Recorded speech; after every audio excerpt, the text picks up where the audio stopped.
सभी मित्रों को गुड मॉर्निंग। आप सभी का अपने चैनल के ऊपर स्वागत है।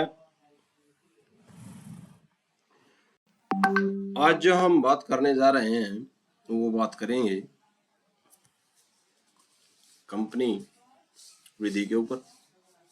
और कंपनी विधि में आज हम देखें कंपनी के जो लेखे जोखे होते हैं वो कंपनी मैनेजमेंट द्वारा दमन एवं कुप्रबंधन, अंशधारियों की विभिन्न प्रकृति, बहुमत सिद्धांत।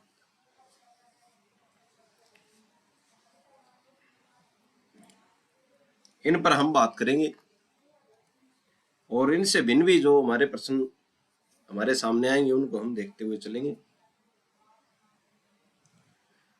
ज्यादा समय लेते हुए आइए आज का हमारा जो फर्स्ट प्रश्न है उसको शुरू करते हैं। तो पहला प्रश्न हमारा बोलता है कि लाभांश के लक्षण बताइए। भाई जो लाभांश जो है उसके लक्षण बताइए। तो लाभ का वह हिस्सा जो शेयर होल्डर को मिलता है उसे बोलते हैं लाभांश। ठीक है, उन्हें मैं व्यवहारिक उदाहरणों से देखते हैं। हम लाभ का एक छोटा सा हिस्सा लाभांश। मान लीजिए कंपनी ने साल भर में 100 रुपए का मुनाफा कमाया। भाई ठीक है भाई, कंपनी उस पूरे 100 को यानी कि पूरे 100 रुपए को क्या है अपने पास नहीं रखती भाई, बल्कि उसका एक हिस्सा जैसे 20 रुपए अपने मालिक यानी शेयर होल्डर में बांट देती है भाई। यही 20 रुपए क्या है लाभांश है भाई। ठीक है, तो एक हिस्सा क्या है जो बांट दिया जाता है शेयर होल्डर में, उसी को क्या बोलते हैं, यानी कि लाभ का वह हिस्सा जो शेयर होल्डर में बांट दिया जाता है उसको बोलते हैं लाभांश। ठीक है भाई, सब कुछ चुकाने के बाद बचा हुआ पैसा भाई, कंपनी पहले अपने सारे खर्चे निकालती है भाई, जैसे कर्मचारियों की सैलरी, बिजली का बिल, कच्चा माल और टैक्स। सरकार को टैक्स देने के बाद जो शुद्ध पैसा बचता है उसी में से लाभांश दिया जाता है। ठीक है, यानी कि सरकार जो कंपनी जो है पहले अपना सारा खर्चा निकाल लेती है, जैसे बिजली का बिल दे दिया, मजदूरों की सैलरी दे दी, कर्मचारियों की सैलरी, माल जो कच्चा माल आया वो और टैक्स, ये सारे खर्चे निकालने के बाद जो शुद्ध पैसा बचता है उसी में से लाभांश दिया जाता है। किसको? शेयर होल्डर्स को। अब शेयर होल्डर्स का हक क्या है भाई? शेयर होल्डर्स ने कंपनी में अपना पैसा लगाया भाई और वे कंपनी के हिस्सेदार हैं भाई, इसलिए मुनाफे पर उनका हक बनता है। यह लाभांश उनके निवेश का क्या है, फल या रिटर्न है भाई। ठीक है, ये लाभांश के लक्षण चल रहे हैं। अंतरिम लाभांश क्या है? आमतौर पर लाभांश साल के अंत में दिया जाता है, यानी कि आमतौर की अगर बात करें तो लाभांश जो है वो साल के अंत में दिया जाता है। ठीक है, लेकिन अगर कंपनी को साल के बीच में ही बहुत अच्छा फायदा हो जाए, यानी कि साल के अंत में दिया जाता है लेकिन साल के दौरान, साल के बीच में ऐसे कंपनी को बहुत बड़ा फायदा हो गया, तो वह साल खत्म होने से पहले ही लाभांश की घोषणा कर सकती है। इसे ही क्या बोलते हैं भाई? अंतरिम लाभांश कहते हैं। ठीक है, यानी कि साल के बीच में कंपनी को इतना बड़ा लाभ हो गया तो कंपनी क्या है, लाभांश की घोषणा कर सकती है और इसे ही क्या बोलते हैं? अंतरिम लाभांश कहते हैं। आगे बात करते हैं बोनस शेयर क्या होता है। कभी कभी कंपनी नगद पैसा देने के बजाय अपने होल्डर्स को मुफ्त में क्या दे देती है? एक्स्ट्रा शेयर दे देती है। ठीक है, तो कंपनी कभी कभी क्या है, कंपनी नगद पैसे देने की बजाय क्या दे देती है, जो शेयर जिसने ले रखे हैं शेयर होल्डर जो है उनको मुफ्त में क्या दे देती है? एक्स्ट्रा शेयर दे देती है। इसे भी लाभांश का ही एक क्या माना जाता है? रूप माना जाता है। ठीक है, तो जो बोनस शेयर दिए जाते हैं कंपनी द्वारा वो भी क्या लाभांश के क्या है? रूप माना जाता है। भविष्य की उन्नति और सुरक्षा भाई, कंपनी सारा मुनाफा नहीं बांटती, कुछ हिस्सा भविष्य के लिए बचा कर रखती है ताकि जरूरत पड़ने पर बिजनेस को बढ़ाया जा सके भाई। या मुश्किल समय में कंपनी सुरक्षित रहे। लाभांश देने का मतलब यह भी है कि कंपनी की आर्थिक स्थिति अच्छी है, जिससे मार्केट में उसकी वैल्यू बढ़ती है भाई। ठीक है, तो कंपनी जो है क्या करती है, जो कंपनी सारा मुनाफा नहीं बांटती, कुछ हिस्सा क्या है भविष्य के लिए बचा कर रखती है, ताकि जरूरत पड़ने पर बिजनेस को बढ़ाया जा सके या मुश्किल समय में कंपनी की क्या की जा सके, सुरक्षित रहे भाई, कंपनी क्या रहे, सुरक्षित। लाभांश देने का मतलब यह भी है कि कंपनी की आर्थिक स्थिति बहुत अच्छी है, जिससे क्या है मार्केट में उसकी वैल्यू बढ़ती है, किसकी, कंपनी की। जैसे बैंकों में पैसा रखने पर आपको ब्याज मिलता है, वैसे ही किसी कंपनी के शेयर खरीदने पर मुनाफे में जो हिस्सा आपको मिलता है उसे लाभांश कहते हैं। ठीक है, तो ये हमने बात की लाभांश की। अब बात करते हैं कंपनी का निर्देशक कौन होगा, डायरेक्टर कौन होगा। प्रश्न है हमारे पास, कंपनी का निर्देशक कौन होगा। निर्देशक शब्द जो है, आप एक क्रिकेट टीम के कोच या स्कूल के प्रिंसिपल का उदाहरण ले सकते हैं। कैसे ले सकते हैं, कंपनी एक कृत्रिम व्यक्ति है, हमने पहले ही देख लिया था, यानी वह कागजों पर तो जीवित है, पर उसके पास अपना हाथ पांव या दिमाग नहीं होता। इसीलिए कंपनी को चलाने के लिए असली इंसानों की जरूरत पड़ती है। इन्हीं लोगों को क्या कहते हैं भाई, क्या बोलते हैं, निदेशक बोलते हैं। ठीक है, तो जो कंपनी को चलाते हैं उनको क्या बोलते हैं, निदेशक बोलते हैं। कंपनी का निदेशक कौन होता है उसके बारे में हम अब चर्चा करेंगे भाई। निदेशक कौन है भाई, निदेशक वह व्यक्ति है जिसने कंपनी के कामकाज को संभालने और फैसले लेने के लिए चुना जाता है।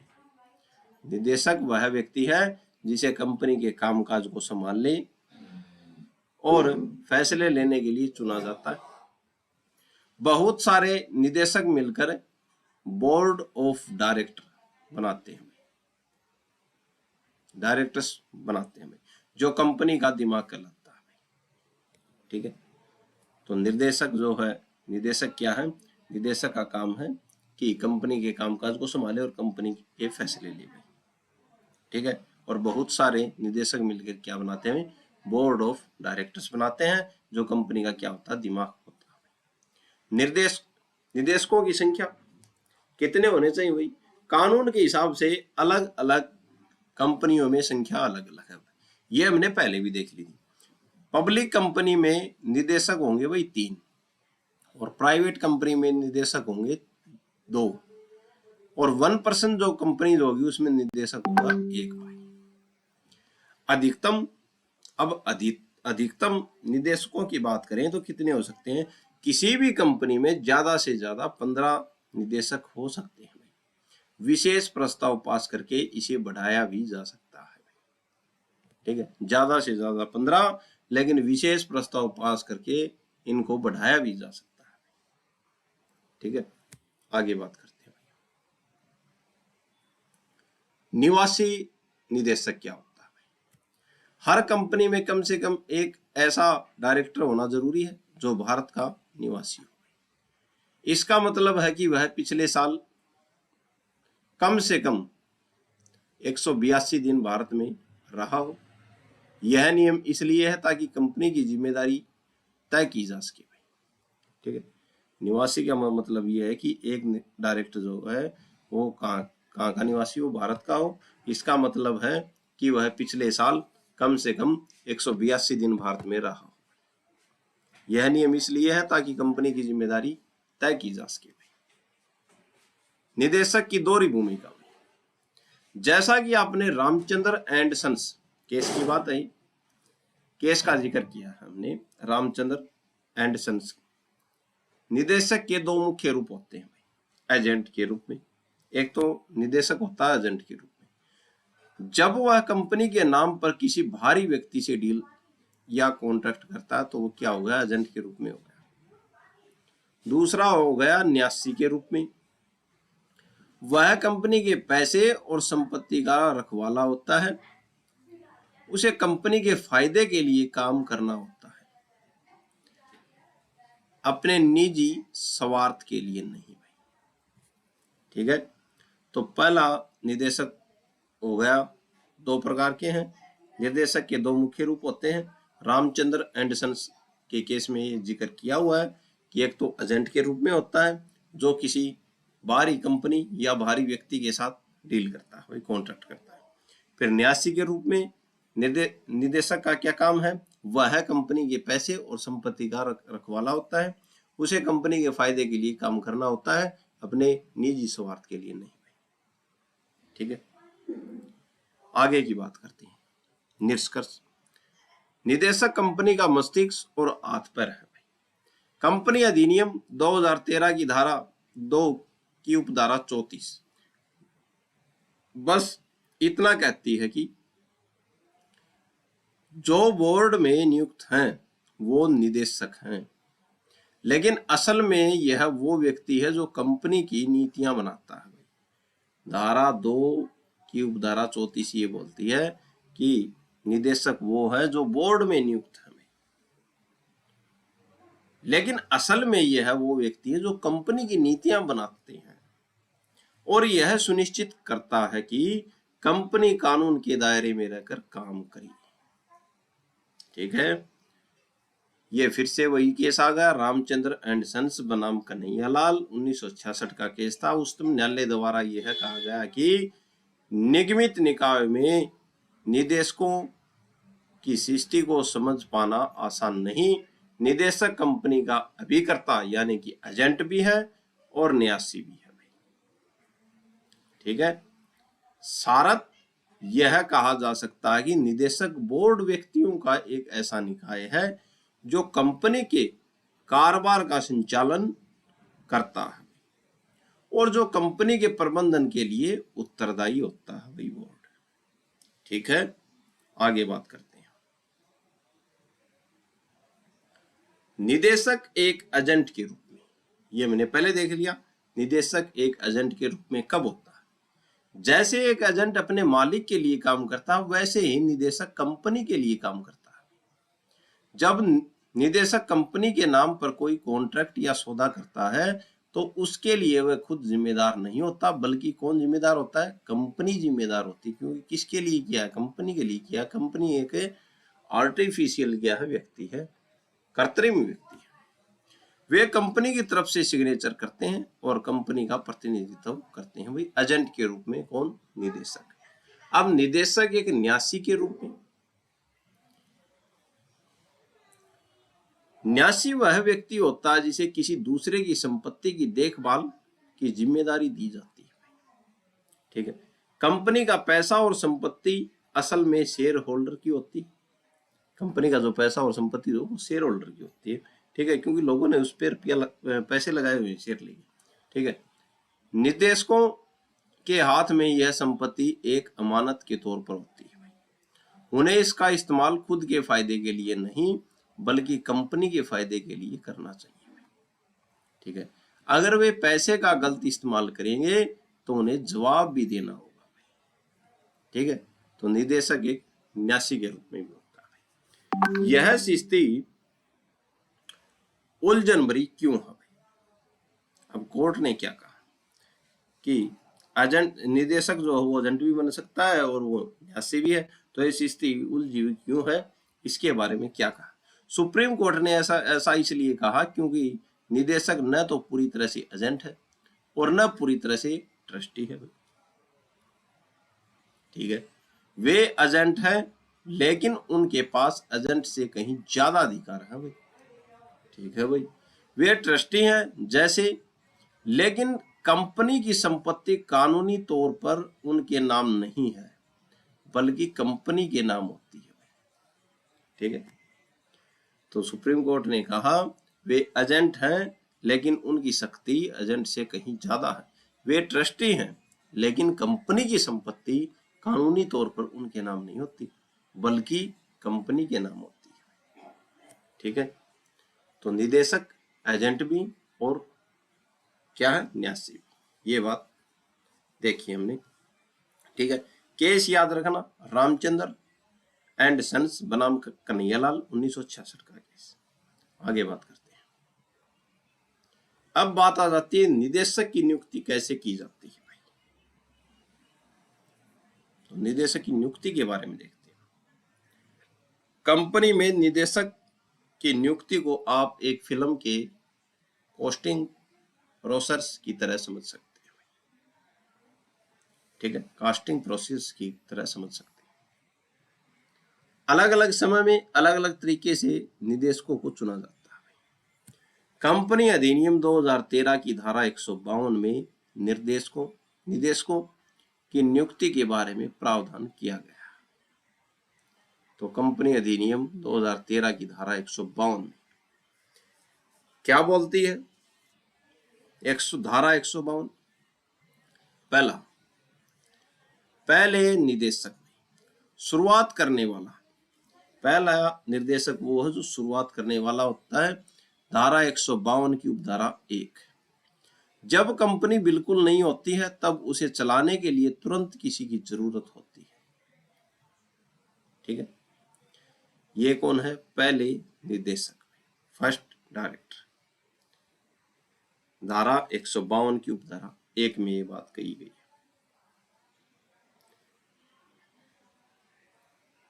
फिर बात आती है कंपनी बनाने वाले लोग खुद ही तय कर लेते हैं कि पहले डायरेक्टर कौन होंगे और उनके नाम कंपनी के कागजात में लिख दिए जाते हैं। ठीक है, इनको बोलते हैं, ये प्रमोटर्स द्वारा बनते हैं। प्रमोटर्स द्वारा जो है क्या है, कंपनी जिन लोगों ने बनाई है, लगा लो 3 व्यक्ति हैं, प्राइवेट कंपनी बनाई है तो 2 हैं, और सरकारी पब्लिक कंपनी बनाई है तो 3 है। तो तीनों में से ये लोग यानी कि कंपनी बनाने वाले लोग खुद ही तय कर लेते हैं कि पहले डायरेक्टर कौन होंगे और उनके नाम कंपनी के कागजात में लिख देते हैं कि डायरेक्टर कौन है, फलाना फलाना है। अब आगे बात करते हैं। तो पहला निर्देशक ऐसे बनाया जा सकता है भाई। अगर नाम न हो तो जिन लोगों ने कंपनी की शुरुआत कागजों पर साइन किए हुए हैं उन्हें ही तब तक डायरेक्टर मान लिया जाता है तब तक की मीटिंग बुलाकर नए लोग न चुन लिए जाए। ठीक है, अगर नाम ही नहीं हो, एक कंडीशन ही है, अगर नाम ही नहीं हो, ठीक है, यानी कि तीनों ने अभी तक कोई नाम निकाला नहीं है कि किसको बनाया जाए, तो क्या होता है, तो जिन लोगों ने कंपनी की शुरुआत कागजों पर साइन करके की है, जो 3 है या 2 हैं, ठीक है, उन्हें ही, यानी कि पब्लिक कंपनी में तो 3 और जो प्राइवेट कंपनी उसमें कितने, 2, तो शुरुआत की है तो उन्हें ही तब तक डायरेक्टर मान लिया जाता है जब तक कि मीटिंग बुलाकर नए लोग न चुन लिए जाए। ठीक है, ये तीनों मिलके और ये नहीं कहते, मीटिंग बुला के ये डिसाइड नहीं कर लेंगे फलाने को क्या है बनाना। ठीक है, साधारण सभा द्वारा भाई। अब बात आती है साधारण सभा द्वारा मालिकों का फैसला। कंपनी के असली मालिक शेयर होल्डर होते हैं भाई। ठीक है, कंपनी के असली मालिक कौन है? शेयर होल्डर होते हैं। साल में एक बार होने वाली बड़ी मीटिंग में वे वोट डालकर निर्देशकों को चुनते हैं। ठीक है, यानी कि साधारण सभा द्वारा जो मालिकों का फैसला होता है वो कैसे होता है? कंपनी के असली मालिक यानी कि जो शेयर होल्डर होते हैं, साल में एक बार होने वाली बड़ी मीटिंग, ठीक है, बड़ी मीटिंग में क्या करते हैं? वोट डालकर निर्देशकों को चुन लेते हैं कि फलाने को क्या बना दो भाई, निर्देशक बना दिया जाए। ठीक है, अगर किसी बाहरी और निष्पक्ष व्यक्ति को चुनना है तो कंपनी को अपने शेयर होल्डर्स को पहले ही बताना पड़ता है कि यह व्यक्ति इस पद के लायक क्यों है भाई। ठीक है, अगर कोई बाहरी व्यक्ति चुनना है तो ये बता दिया जाता है पहले कि यह व्यक्ति इस पद के लायक क्यों है। आगे बात करते हैं। सरकार द्वारा नामकरण नामांकन में। सरकारी हिस्सा धारा 161 की उपधारा 3 कहती है, यानी कि सरकार द्वारा नामांकन। अगर किसी कंपनी में सरकार ने पैसा लगाया है या सरकार का कोई हित है तो सरकार अपना एक आदमी वहां निदेशक बनाकर भेज सकती है भाई। ठीक है, इसे क्या बोलते हैं भाई?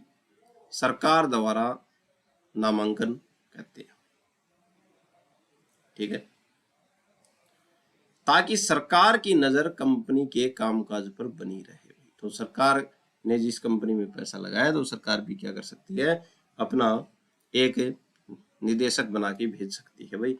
ये धारा बोलती है धारा 161 की उपधारा 3 में। बोर्ड द्वारा नियुक्ति। बोर्ड द्वारा कैसे निदेशकों की नियुक्ति की जाती है? इमरजेंसी भर्ती में। मान लीजिए किसी डायरेक्टर की अचानक मौत हो गई, उसने इस्तीफा दे दिया या वह दिवालिया हो गया। अब अगली मीटिंग तक इंतजार करना मुश्किल है भाई। ठीक है, ऐसे में कंपनी का मौजूदा बोर्ड बाकी डायरेक्टर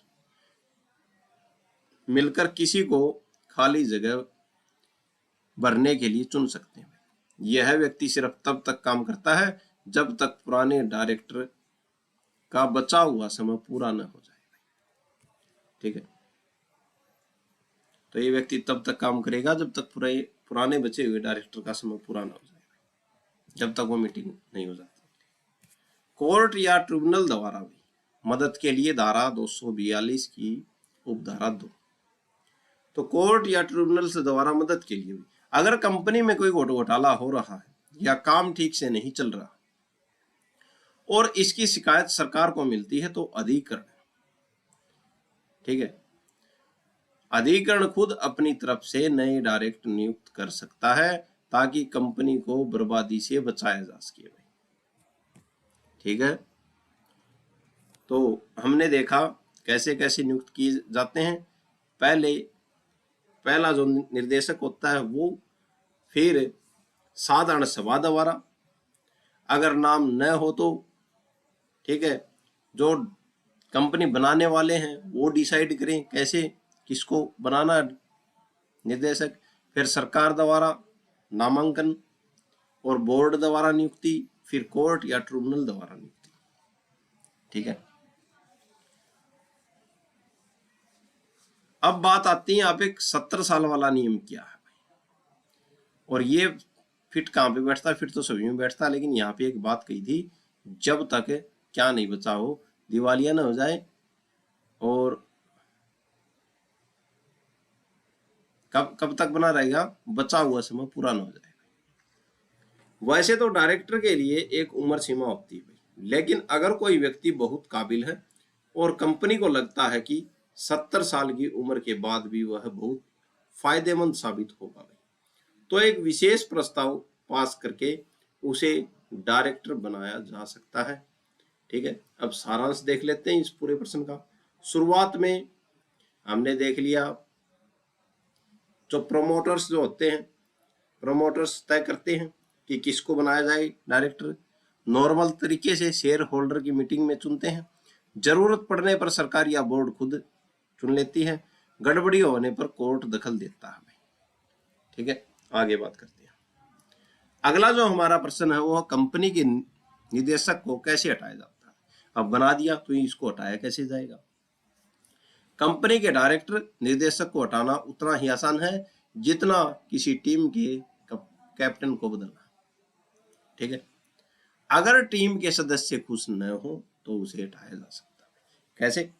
कंपनी अधिनियम 2013 की धारा 169, 2013 की धारा 169 के अनुसार डायरेक्टर को मुख्य रूप से 2 तरीके से हटाया जा सकता है। कौन कौन सा तरीका होगा? नंबर 1, शेयर होल्डर, मालिकों द्वारा हटाना, शेयर होल्डर्स द्वारा हटाना।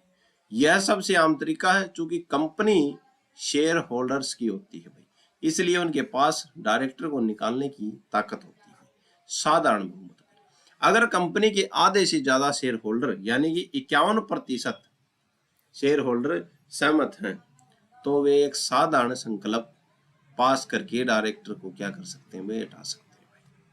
ठीक है, प्रक्रिया की बात करें, इसके लिए एक मीटिंग बुलाई जाती है और डायरेक्टर को अपना पक्ष रखने का मौका दिया जाता है। अपवाद, अगर किसी डायरेक्टर को अधिकरण ने नियुक्त किया है तो शेयर होल्डर उसे नहीं हटा सकते, यह अपवाद है। यानी कि अगर किसी डायरेक्टर को कोर्ट ने नियुक्त किया है तो ये शेयर होल्डर उसे नहीं हटा सकते। आगे बात करते हैं, अधिकरण द्वारा हटाना भाई, धारा 242। ठीक है, ये धारा 169 में रहे थे साधारण, और फिर धारा 242 क्या बोलती है, अधिकरण द्वारा कैसे हटाए जाएंगे भाई। कंपनी अधिनियम 2013 की धारा 242, अगर कंपनी के अंदर कुछ बहुत गलत हो रहा है तो मामला कोर्ट यानी कि अधिकरण तक पहुंच जाता है। अधिकरण तक पहुंच गया, कब हटाया जाता है भाई, जब कंपनी के कुछ सदस्य कोर्ट में शिकायत करते हैं कि डायरेक्टर कुप्रबंधन, मिसमैनेजमेंट, कंपनी को सही से नहीं चला रहा या पैसों की हेरफेर कर रहा है। ठीक है, एक पॉइंट। पॉइंट नंबर 2, दमन, छोटे शेयर होल्डर्स के अधिकारों को कुचल रहा है या उनके साथ पक्षपात कर रहा है। नतीजा क्या होगा, ये दो फैक्ट है, एक तो कुप्रबंधन, एक दमन। ठीक है, अगर ये बात शिकायत कोर्ट में कर दे जाके कोई भी कि जो डायरेक्टर जो है कुप्रबंधन और दमन कर रहा है कंपनी में, तो नतीजा क्या होगा, कोर्ट जांच के बाद उस डायरेक्टर को तुरंत पद से हटाने का आदेश दे सकता है। ठीक है, आगे बात करते हैं, निदेशक की शक्तियों का उल्लेख कीजिए कि निदेशक की जो शक्तियां होती हैं वो क्या क्या होती हैं, इनके पास शक्तियां। ठीक है, तो जो घर का मुखिया जो होता है उसके पास जो शक्ति होती है वही शक्तियां इनके पास, जिनके पास फैसले लेने की ताकत होती है। ठीक है, कंपनी चलाने की ताकत पहली शक्ति है भाई। जैसे घर के बड़े तय करते हैं कि घर कैसे चलेगा, वैसे ही धारा 179 की उपधारा 1 कहती है कि कंपनी के पास जो भी पावर है उसे चलाने की जिम्मेदारी बोर्ड ऑफ डायरेक्टर्स की है भाई। कंपनी खुद तो चल नहीं सकती क्योंकि वह एक आर्टिफिशियल इंसान है, इसलिए उसके सारे फैसले डायरेक्टर्स ही लेते हैं। ठीक है, तो कंपनी चलाने की ताकत, शेयर्स बांटने की ताकत, जब भी कोई नया बंदा कंपनी में हिस्सा खरीदना चाहता है तो उसे शेयर देने या न देने का फैसला किसका होता है, डायरेक्टर्स करते हैं। बस शर्त यह है कि वह फैसले कंपनी के फायदे के लिए ले, न कि अपने किसी खास दोस्त को फायदा पहुंचाने के लिए। ठीक है भाई, तो ये क्या है, इनके अधिकार हैं निदेशक के। आगे बात करते हैं, महंगे दाम पर शेयर बेचना। अगर कंपनी बहुत मशहूर है तो वह अपने 10 वाले शेयर यानी कि 10 रुपए में जो शेयर बिक रहे हैं वो 15 या 100 रुपए में भी बेच सकती है भाई, अगर कंपनी मशहूर है तो। इसे जो प्रीमियम कहते हैं भाई। ठीक है, डायरेक्टर के पास यह पावर होती है कि वे तय करे कि शेयर को उसकी असली कीमत से ज्यादा और कब और कैसे बेचना है, तो ये पावर भी होती है डायरेक्टर। डिस्काउंट पर शेयर देना, कभी कभी कंपनी अपने शेयर्स को उसकी असली कीमत से कम दाम पर भी दे सकती है, हालांकि अब नए नियमों के हिसाब से इसके लिए बहुत कड़े नियम हैं। यह फैसला भी डायरेक्टर्स ही लेते हैं कि किसे और कब डिस्काउंट पर शेयर देने हैं, तो यह फैसला भी कौन लेंगे, डायरेक्टर्स ही लेंगे। ठीक है, निदेशक कंपनी के दिमाग की तरह काम करते हैं। पैसा कहां से आएगा, शेयर इशू करना, मैनेजमेंट कैसे होगा और कंपनी के बड़े फैसले कैसे लिए जाएंगे, यह सब डायरेक्टर्स ही तय करते हैं। ठीक है, पांचवी बात देखते हैं, शेयर के पैसे मांगने की ताकत। मान लो कंपनी का एक शेयर 100 रुपए का है, कंपनी ने शुरू में आपसे सिर्फ 40 लिए थे और कहा कि बाकी 60 बाद में मांगेंगे। ठीक है, शुरू में 40 ले लिए और बाकी 60 बोले बाद में मांगेंगे। अब जब कंपनी को पैसे की जरूरत होगी तो डायरेक्टर आपको नोटिस भेजकर वो बाकी के 60 रुपए मांग सकते हैं। इसी को कॉल करना कहते हैं भाई। ठीक है, कॉल ऑन शेयर्स कर रहा हूं। ठीक है, तो इसी को क्या बोलते हैं, कॉल करना कहते हैं, कॉल ऑन शेयर्स, कि हमारे बाकी के 60 पैसे बचे हैं वो दे दो, 40 में हमने आपको शेयर दे रखे हैं और ये पहले बात हो गई थी कि 100 रुपए में देंगे, लेकिन हमको जरूरत अब 60 की है तो वो दे दो। ठीक है भाई। पॉइंट नंबर 6, शेयर जब्त करना। अगर डायरेक्टर ने पैसे मांगे और किसी शेयर होल्डर ने पैसे नहीं दिए तो डायरेक्टर के पास पावर है कि वह उस बंदे के शेयर क्या कर ले, जब्त कर ले। इसका मतलब है कि उस बंदे ने जो पुराने पैसे जमा किए थे वो भी डूब जाएंगे और उसका मालिकाना हक भी क्या हो जाएगा, खत्म हो जाएगा। ठीक है, आगे बात करते हैं।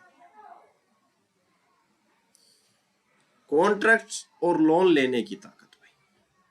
कंपनी के नाम पर किसी दूसरी पार्टी से समझौता करना, बैंक से लोन लेना हो या चेक बिल साइन करना हो, ये सारे काम डायरेक्टर ही करते हैं। वे कंपनी के एजेंट के तौर पर ये डील फाइनल करते हैं। ठीक है, तो लोन लेना, कॉन्ट्रैक्ट करना, ये सारे काम कौन करते हैं, डायरेक्टर एजेंट के तौर पर करते हैं। ठीक है, आगे हम बात करते हैं दूसरी जगह पैसा लगाने की ताकत भाई। अगर कंपनी के पास फालतू पैसा पड़ा है और डायरेक्टर को लगता है कि इसे किसी दूसरी कंपनी के शेयर खरीदने में या कहीं और इन्वेस्ट करने में फायदा है तो धारा 186 के तहत उनके पास यह पावर होती है, वो लगा सकते हैं पैसे। नए डायरेक्टर की नियुक्ति भाई।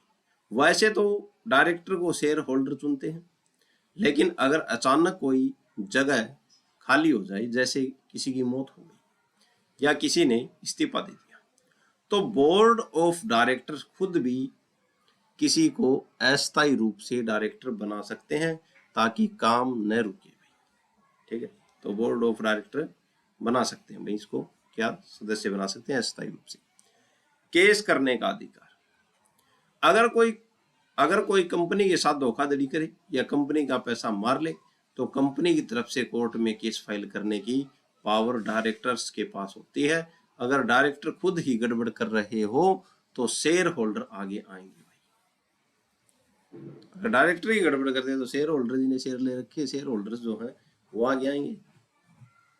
अन्य शक्तियां भाई, कुछ और भी रोजमर्रा के काम हैं जो डायरेक्टर ही करते हैं। कौन कौन से हिसाब किताब देखना भाई, कंपनी के खातों की जांच करना, डिबेंचर जारी करना, जनता से उधार यानी कि लेने के लिए सर्टिफिकेट जारी करना, उधार लेने के लिए सर्टिफिकेट जारी करना भाई, कि तुम हमको उधार दे दो, हम आपको क्या दे देते हैं, सर्टिफिकेट दे देते हैं भाई। ठीक है, आगे है लोन देना भाई, किसी को कंपनी की तरफ से लोन देना भाई। ठीक है, आगे बात करते हैं भैया। निदेशक के कर्तव्यों का उल्लेख कीजिए। अब निदेशक जो है इसके कर्तव्य क्या होंगे भाई, उनके कर्तव्य कि यानी जो उन्हें हर हाल में करना ही है, निदेशक को जो हर हाल में करना ही है। डायरेक्टर कंपनी के ट्रस्टी और गार्जियंस की तरह होते हैं कि उसकी देखभाल करनी पड़ेगी। भरोसे का रिश्ता है भाई पहला तो निदेशक के क्या है कर्तव्य, भरोसे का रिश्ता। कानून की भाषा में इसे वैश्वासिक संबंध कहते हैं, लेकिन इसका सीधा मतलब है ईमानदारी। डायरेक्टर को हमेशा कंपनी के फायदे के बारे में सोचना चाहिए, अपने निजी फायदे के बारे में नहीं। वह कंपनी के किसी सौदे से अपनी जेब नहीं भर सकता भाई, उसे वही करना है जो कानूनी और उसके शेयर होल्डर यानी कि मालिकों के लिए सबसे अच्छा होगा। ठीक है, समझदारी और सावधानी। सोचो अगर आप अपने दोस्त को अपनी बाइक चलाने के लिए दे देते हो तो आप क्या उम्मीद करते हैं, यही कि वह सावधानी से चलाए, स्टंट न करे। डायरेक्टर से भी यही उम्मीद की जाती है कि वह कंपनी के फैसले एक समझदार व्यक्ति की तरह ले। उसे लापरवाही नहीं बरतनी चाहिए। अगर उसकी लापरवाही से कंपनी का नुकसान होता है तो वह जिम्मेदार होगा भाई। उसे हर फैसले में पूरी सावधानी और अपना दिमाग लगाना चाहिए। ठीक है, आगे बात करते हैं। मीटिंग्स में हिस्सा लेना। डायरेक्टर को कंपनी के कामकाज की जानकारी होनी चाहिए।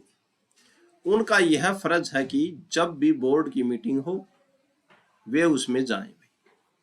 हालांकि कानून यह नहीं कहता कि हर मीटिंग में जाना ही पड़ेगा, लेकिन अगर कोई डायरेक्टर लंबे समय तक बिना बताए गायब रहता है तो उसे पद से हटाया भी जा सकता है।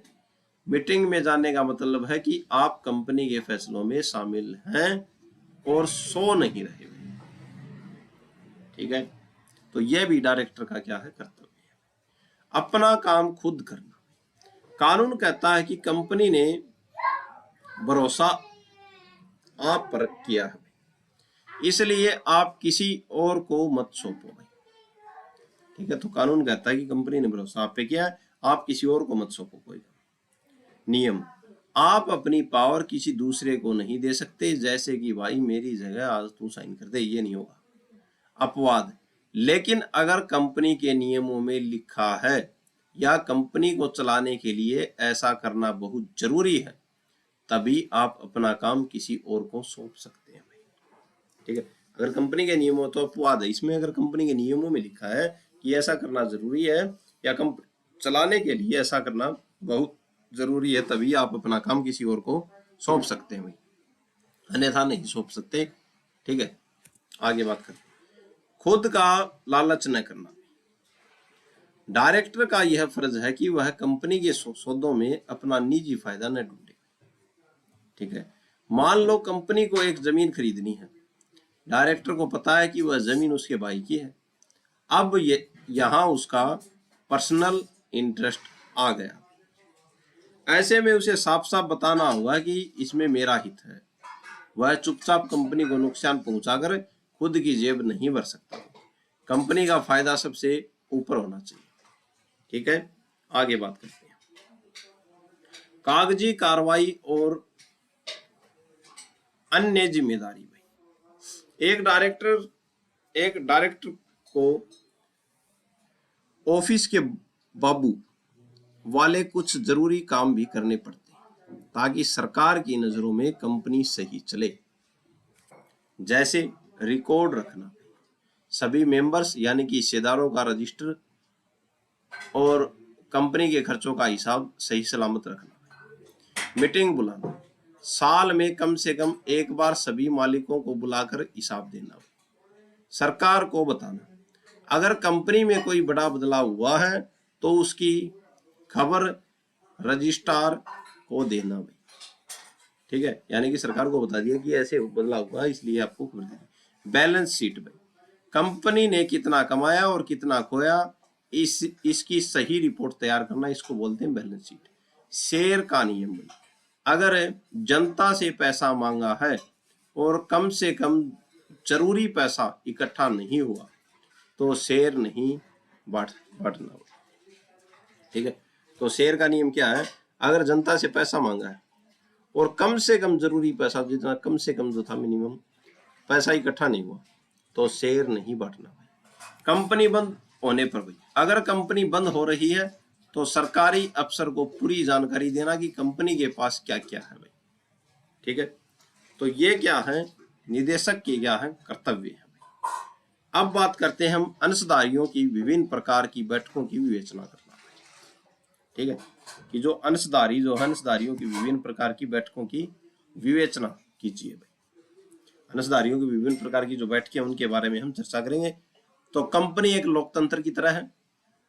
जैसे देश चलाने के लिए संसद की बैठक होती है, वैसे ही कंपनी को चलाने के लिए अंशधारियों, जो शेयर होल्डर जो है, उनकी बैठक होती है। ठीक है, सरल भाषा में हम कहें तो जब कंपनी के सारे मालिक एक जगह जमा होकर कंपनी के बड़े मुद्दों पर चर्चा करते हैं और वोट डालते हैं तो उसे क्या कहते हैं, अंशधारियों की बैठक कहते हैं।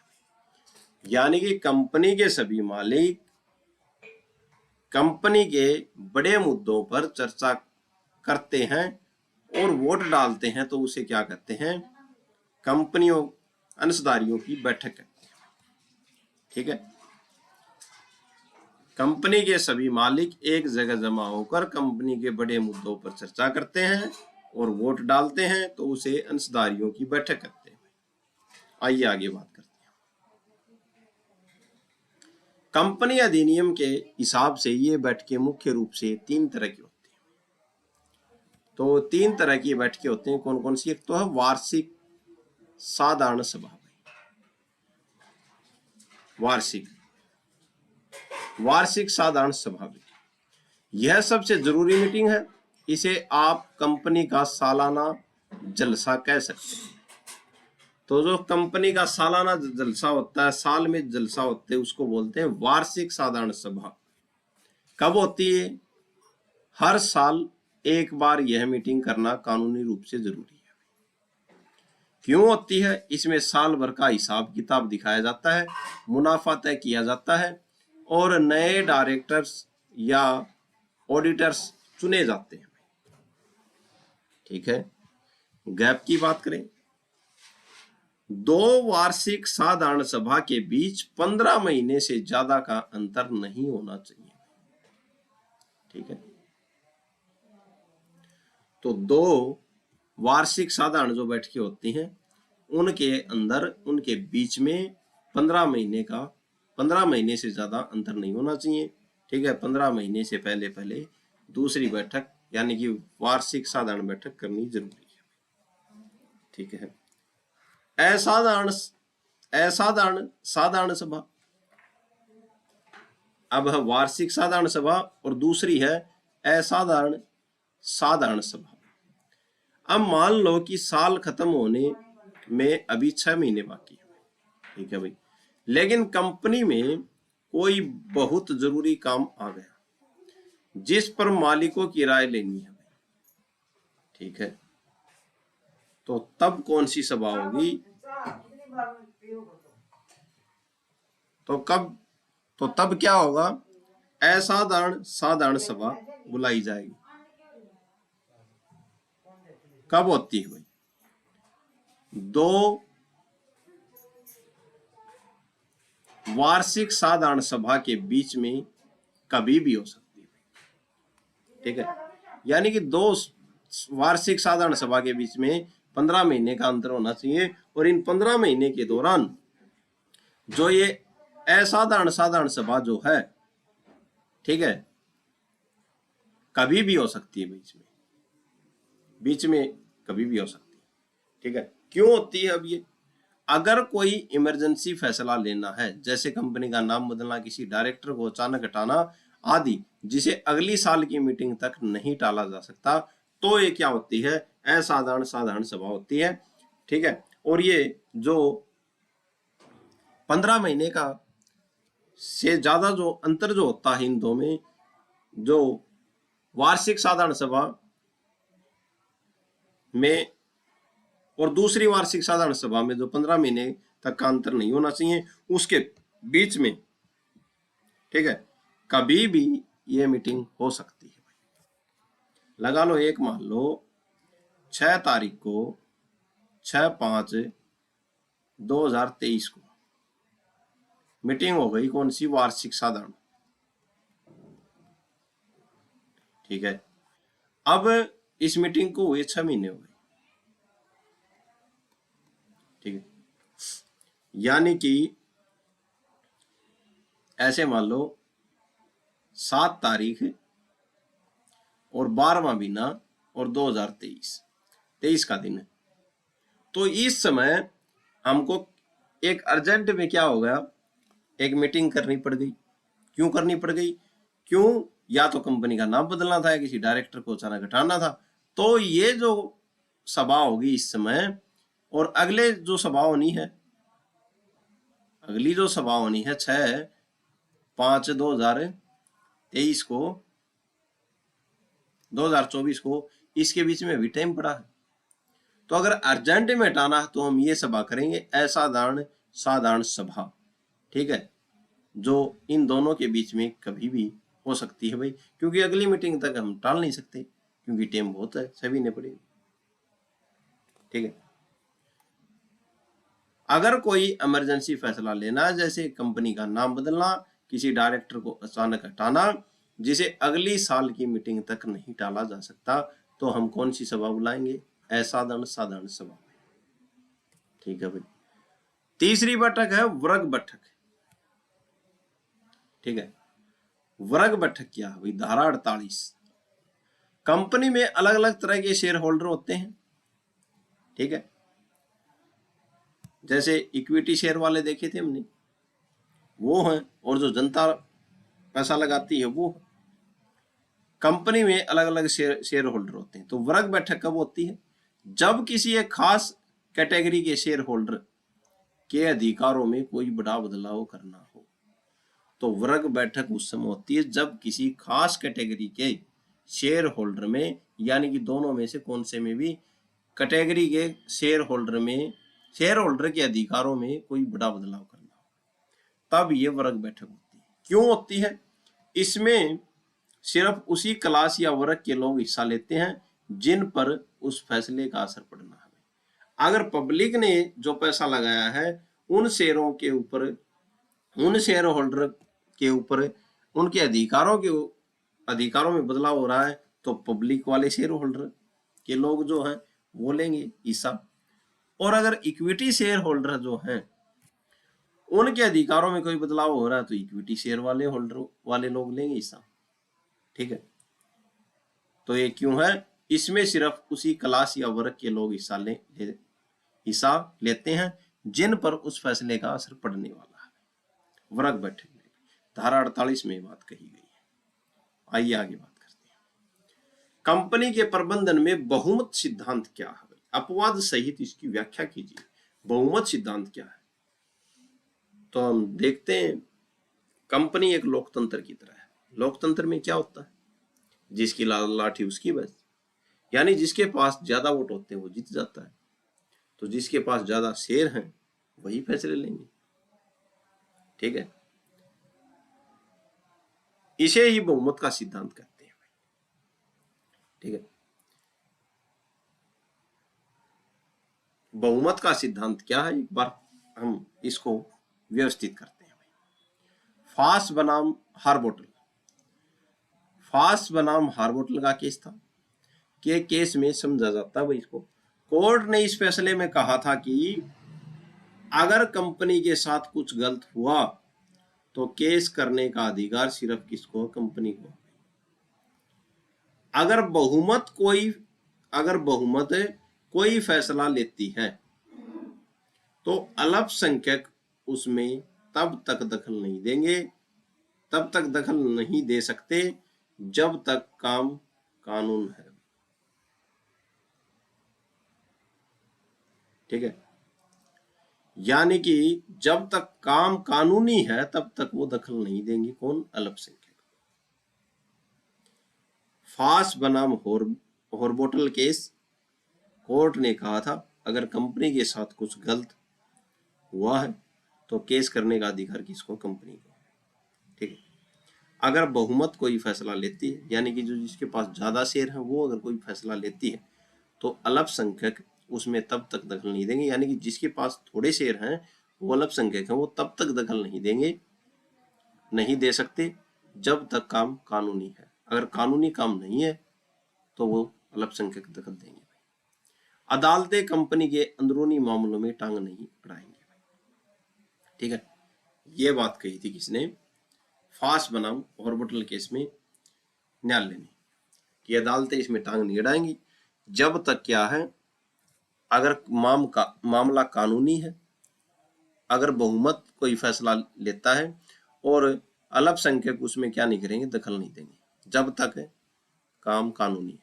अगर कानूनी काम नहीं या कोई ऐसा नियम बना दिया जाता है बहुसंख्यकों द्वारा, बहुमत द्वारा, ठीक है, तब जाके जो कानून के खिलाफ है तब जाके अल्पसंख्यक जो शेयर होल्डर हैं वो क्या करेंगे? दखल दे सकते हैं।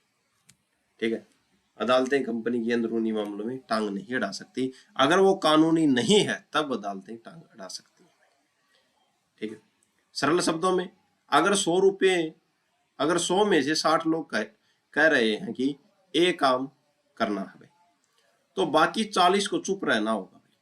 इसे ही क्या कहते हैं? प्रबंधन में बहुमत कहते हैं। अगर ये काम गलत है तो वो 40 क्या है, कहाँ पे जा सकते हैं, कोर्ट जा सकते हैं, और तब अदालतें भी दखल दे सकती हैं। लेकिन जब तक ये कानूनी काम है, नहीं तो ये 40 बोलेंगे, और नहीं अदालतें इसमें क्या करेंगी, टांग अड़ाएंगी बीच में। अपवाद की बात देखते हैं अब। यही क्या है, बहुमत का सिद्धांत है। अपवाद, जब बहुमत की दादागिरी नहीं चलेगी भाई। कभी कभी बहुमत वाले लोग अपनी ताकत का गलत इस्तेमाल करके छोटे शेयर होल्डर अल्पसंख्यकों को दबाने लगते हैं। ऐसे समय में कानून छोटे शेयर होल्डर को सुरक्षा कवच देता है। ये वो हालात हैं जब छोटे शेयर होल्डर भी कोर्ट जा सकते हैं भी, तो ये एक अपवाद है भाई। ठीक है, तो छोटे शेयर होल्डर को दबाने की कोशिश की जाती है, तो वो क्या करते हैं, तब उनके पास कानून क्या देता है, सुरक्षा कवच देता है, और तब क्या करते हैं, वो कोर्ट जा सकते हैं। आइए आगे बात करते हैं अधिकारातीत कार्य भाई।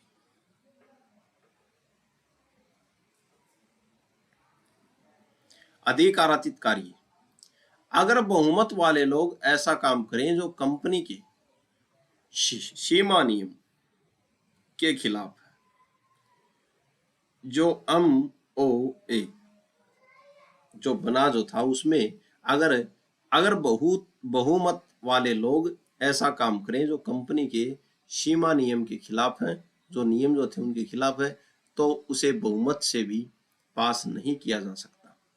कोई भी एक शेयर होल्डर इसे रोकने के लिए केस कर सकता है, और तब न्यायालय भी क्या करेगा, इंटरफेयर करेंगे। पहला काम भाई, तो ऐसे जा सकते हैं। बात नंबर 2, कपट, अगर बहुमत वाले लोग मिलकर ऐसा फैसला लें जिससे कंपनी को नहीं बल्कि सिर्फ उन्हें फायदा हो, जो छोटे शेयर होल्डर का पैसा डूब जाए, धोखाधड़ी, तो कोर्ट दखल देगा भाई। ठीक है, अगर बहुमत वाले लोग मिलकर ऐसा फैसला लें जिससे कंपनी को नहीं बल्कि सिर्फ उन्हें फायदा हो, किनको, बहुमत शेयर होल्डर को, तो छोटे शेयर होल्डर क्या होंगे, डूब जाएंगे, धोखाधड़ी होगी उनके साथ, तो क्या होगा, कोर्ट दखल देगा।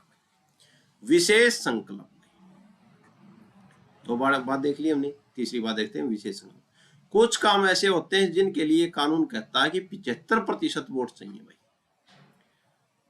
अब अगर बहुमत मान लो 60% है, वाले लोग कहें कि हम तो इसे साधारण तरीके से ही कर लेंगे, तो यह गलत है। कोई भी शेयर होल्डर इसे कोर्ट में चुनौती दे सकता है।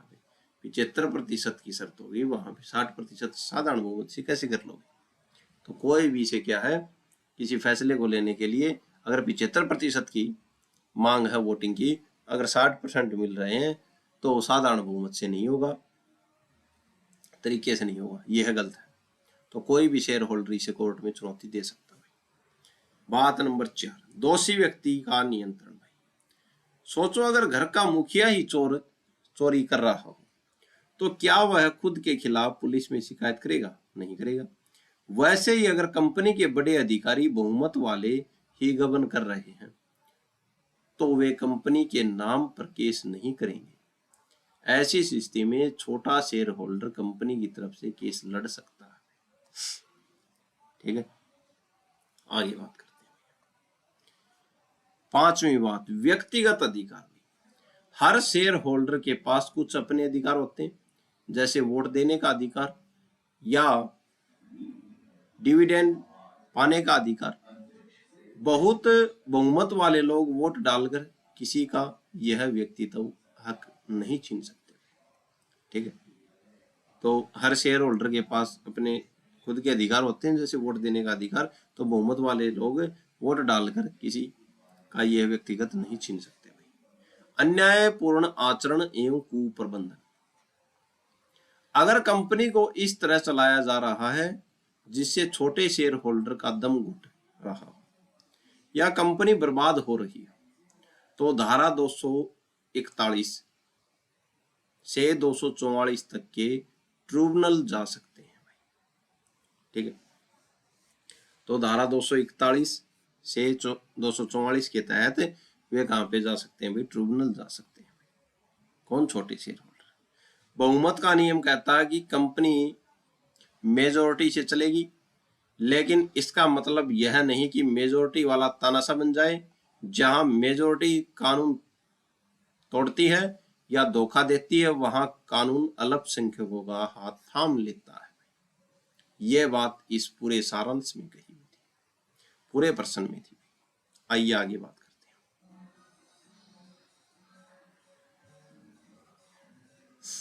आगे है दमन एवं कुप्रबंधन किसे कहते हैं भाई। इसको रोकने के लिए क्या उपचार उपलब्ध है। ठीक है, हमने पहले देखा था कि अल्पसंख्यक और बहुमत वाले शेयर होल्डर।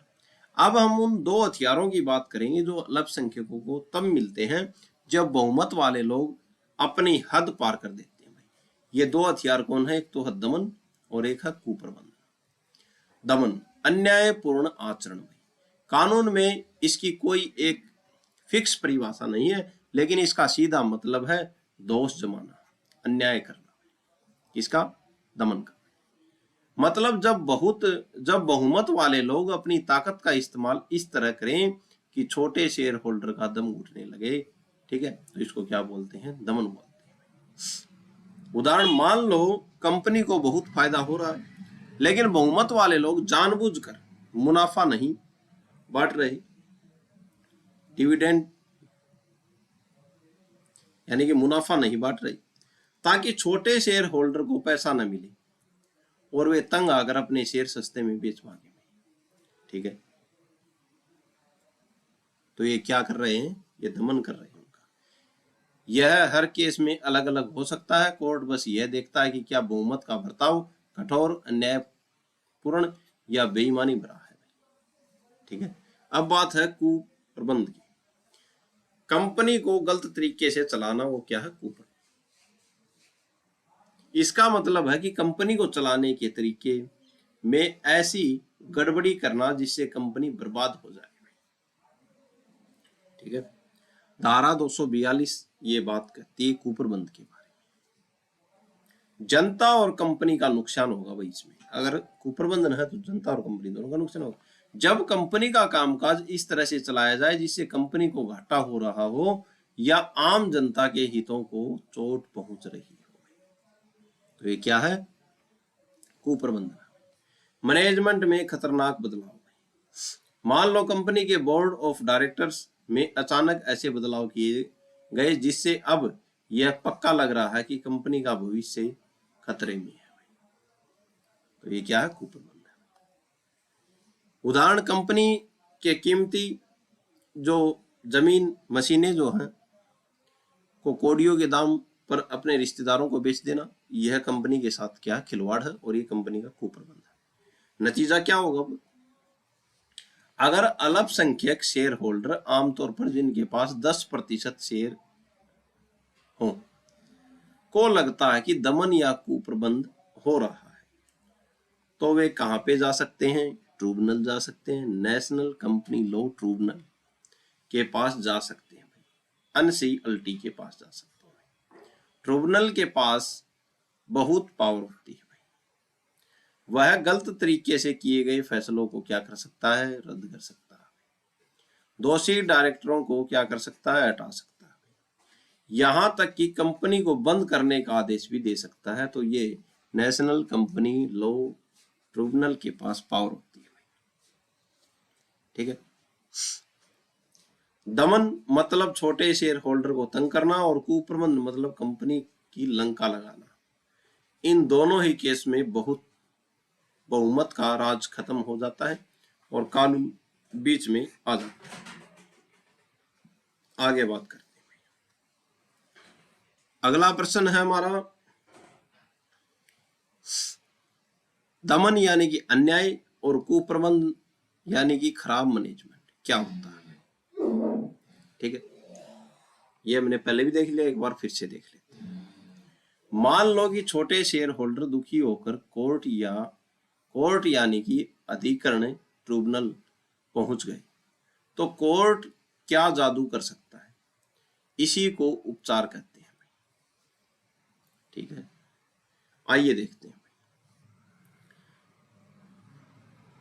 ऐसे समझो कि ट्रिब्यूनल एक डॉक्टर है, डॉक्टर की तरह है, जो बीमार कंपनी का क्या करता है, इलाज करने के लिए ये कड़े कदम उठा सकता है। कौन कौन से कदम उठा सकता है?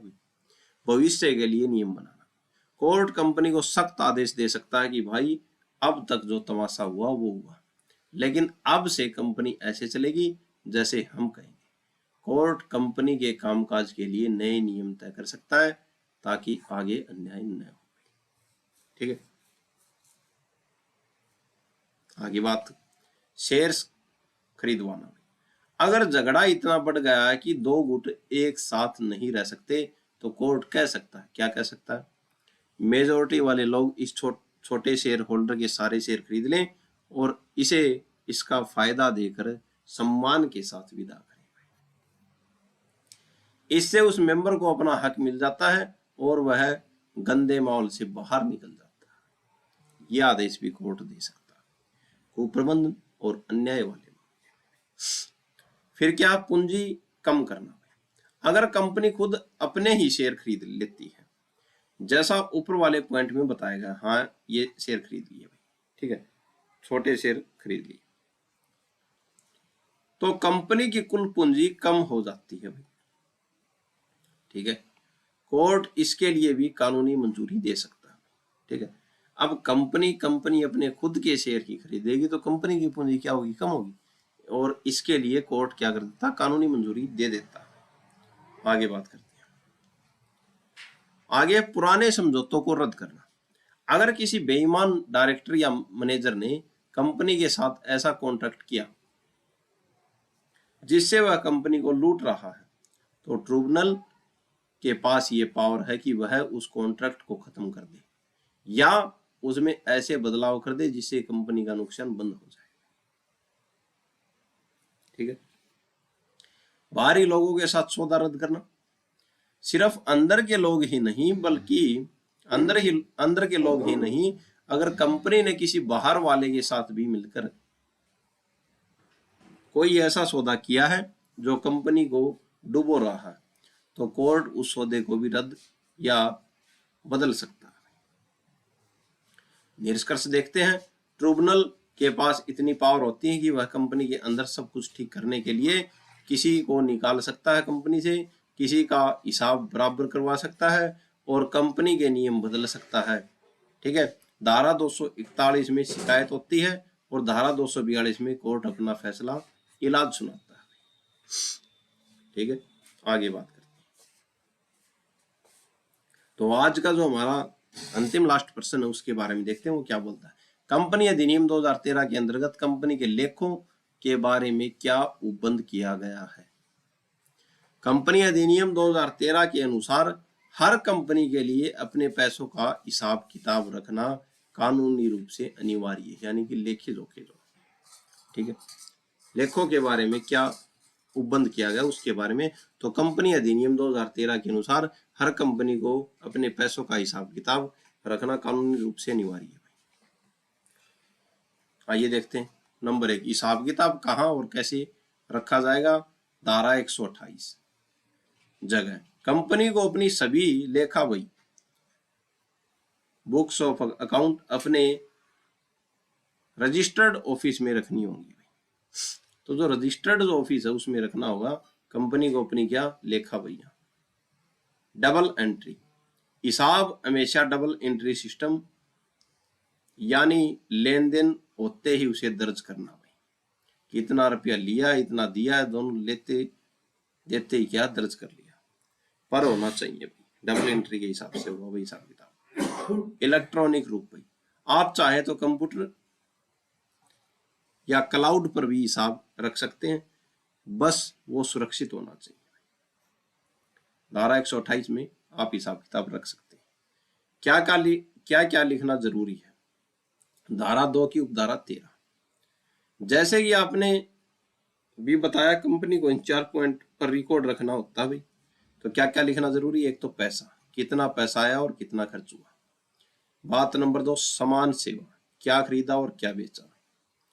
बात नंबर 3, संपत्ति और कर्ज, कंपनी के पास कितनी प्रॉपर्टी है और उस पर कितना उधार है। बात नंबर 4 है लागत, अगर कंपनी कुछ बनाने का काम करती है तो उसे बनाने में कितना लागत आई। ठीक है, तो धारा 2 की उपधारा 13 में ये बातें लिख के रिकॉर्ड में रखनी होती है कंपनी को। आगे बात करते हैं, कितने समय तक संभाल कर रखना होगा। कंपनी को अपने पिछले 8 सालों का पूरा हिसाब किताब संभाल कर रखना पड़ता है। तो 8 सालों की शर्त है, 8 सालों तक जो हिसाब किताब है पुराना वो संभाल कर रखना पड़ता है, ताकि अगर कभी सरकार या इनकम टैक्स विभाग जांच करना चाहे तो रिकॉर्ड मौजूद रहे।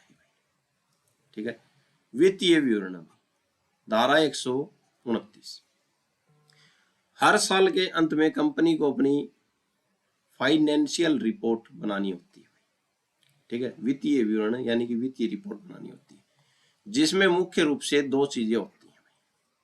एक तो होती है बैलेंस शीट, कितना उधार हुआ, कितना कमाया और कितना मुनाफा हुआ, जो कंपनी की माली हालत बताती है कि वर्तमान में कंपनी की स्थिति क्या है। फिर प्रॉफिट लॉस अकाउंट, जो बताता है कि साल भर में फायदा हुआ या नुकसान हुआ। ठीक है। तो 2 चीजें वित्तीय रिपोर्ट में बनानी होती है। ठीक है। फाइनेंशियल रिपोर्ट हर साल ये कंपनी को बनानी पड़ती है।